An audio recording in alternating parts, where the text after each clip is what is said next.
খ্ৰীষ্টাব্দ এই আজি আহাৰ মাহৰ 30 তাৰিখটো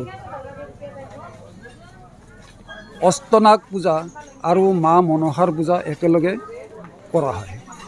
মা মনসা আৰু অষ্টনাগ পূজা আমি হাফুৰৰ ব্ৰাহ্মণ সমাজে 1885 চনৰ পৰা আমি জনাত 1885 চনৰ পৰা এই পূজা ভাগ হৈ আহিছে। আহি এতিয়া এইবেলি 131 সংখ্যক পূজা মহোৎসৱ আমি পালন কৰিছোঁ। আৰু এই পূজাত বিশেষকৈ কাৰ্যসূচী আমি কেইটামান ৰাখিছোঁ। তাৰ ভিতৰত প্ৰথম কাৰ্যসূচী ৰাতিপুৱা এই অনুষ্ঠানৰ পতাকা উত্তোলন কৰা হৈছে। পতাকা উত্তোলন কৰিছে আমাৰ সমাজৰ সভাপতি মাননীয় শ্ৰীযুত অমিয় কুমাৰ শৰ্মাদেৱে।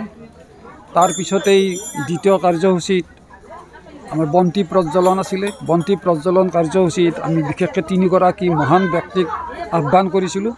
তেখেতসকল হ'ল মাননীয় হৃদয়ানন্দ শৰ্মা, বিদগ্ধ তেখেত, সংস্কৃত পণ্ডিত, ইংৰাজীৰো পণ্ডিত তেখেত, আৰু তেখেতক আমি আহ্বান কৰিছিলোঁ, তেখেত আহিছিলে। তাৰপিছত আমাৰ সমাজৰ বয়োজ্যেষ্ঠ ব্যক্তি শ্ৰী অনিৰুদ্ধ শৰ্মা আৰু লগতে শ্ৰীযুত নীৰেণ চক্ৰৱৰ্তী। গতিকে এই 3গৰাকী ব্যক্তিৰ দ্বাৰাই বন্তি প্ৰজ্বলন কাৰ্যসূচী সম্পাদন কৰা হৈছে। ইয়াৰ পিছতে আমি এই পূজাখনৰ যিটো পৰম্পৰা, সেই পৰম্পৰা মতে আমি আয়তীসকলৰ দ্বাৰা পানী তোলা কাৰ্যটো কৰা হয়। আৰু সেইটো আমি মোটামুটিভাৱে কাৰ্যসূচীত দিয়া সময়মতে এই পানী তোলা কাৰ্যসূচী আমি পালন কৰিছোঁ, এইটো অনুষ্ঠিত হৈছে। আৰু তাৰপিছত আমাৰ ভক্তপ্ৰাণ ৰাইজসকলৰ মাজত দেৱীৰ নামত দিয়া যিটো ভোগ, ৰাজহুৱাভাৱে দিয়া ভোগ, সেই ভোগটো বিতৰণ কৰা আৰু সেই ভোগ বিতৰণ কাৰ্যসূচী হৈয়ে চলি আছে এইখিনি। আৰু ইয়াৰ পিছত আমি আন এটা বস্তু ৰাখিছিলোঁ কি যে কেইগৰাকীমান আমাৰ অনুষ্ঠানৰ লগত জড়িত হৈ থকা ব্যক্তি আছে, তেখেতসকলক আমি আমন্ত্ৰণ কৰিছিলোঁ সাধাৰণভাৱে সম্বৰ্ধনা জনাম বুলি। আৰু তেখেতসকল হ'ল শ্ৰীযুত ৰাজেশ ভৌমিক গুৱাহাটী। ৰাজেশ ভৌমিকৰ এটা বিশেষত্ব এইকাৰণেই যে আমাৰ এই মন্দিৰটো যেতিয়া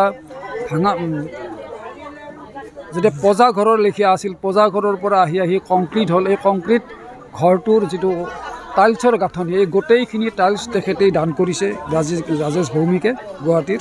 আৰু তেখেতক আমি আমন্ত্ৰণ কৰিছোঁ। তাৰ লগতে আমন্ত্ৰণ কৰি আনিছোঁ আমাৰ প্ৰাক্তন সভাপতি 36 নম্বৰ পূব ধৰ্মপুৰ তেতিয়াৰ, আজিকালি অৱশ্যে সমষ্টিটো পঞ্চায়ত বদলিছে, 39 নম্বৰ আমনি গামাৰগুৰি পঞ্চায়ত হৈছে। পঞ্চায়তৰ সদস্য শ্ৰী সঞ্জীৱ তালুকদাৰ।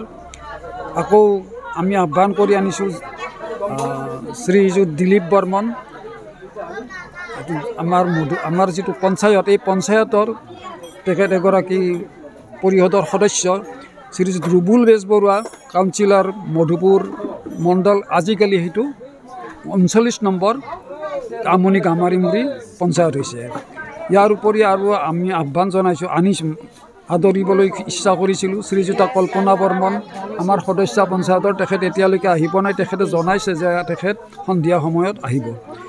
আকৌ আমাৰ আজি কি অনুষ্ঠান আছে এইবিলাক কথা নিশ্চয়। আজি আমাৰ ভক্তসকলৰ মাজত এই ভোগ বিতৰণৰ পিছতেই মানসকৃত যিটো দ্ৰব্য থাকে, সেই দ্ৰব্যত উৎসৰ্গ হয়, দ্ৰব্য উৎসৰ্গ কৰিব পাৰে, সেইখিনি বৰ্তমান চলি আছে। ইয়াৰ উপৰি সম্বৰ্ধনা অনুষ্ঠানৰ পিছত পুষ্পাঞ্জলি, 1:30 বজাত পুষ্পাঞ্জলি হ'ব, 2 বজাত ঘট বিসৰ্জন, আৰু 2:30 মিনিটত প্ৰসাদ বিতৰণ হ'ব। আৰু ইয়াৰ মাজত ওজাপালিটো থাকিবই। আৰম্ভণিৰ পৰা, পূজাৰ আৰম্ভণিৰ পৰাই ওজাপালি থাকে, বন্দনা থাকে, ওজাপালি পৰিৱেশন কৰি থাকিব। আৰু ৰাতি 7 বজাৰ পিছত নাগৰা নাম আহ্বান কৰা হৈছে। আৰু নাগৰা নামটো পৰিৱেশন কৰিব দিলীপ হালৈ বাগানপাৰাৰ। এইখিনি আমাৰ কাৰ্যসূচী।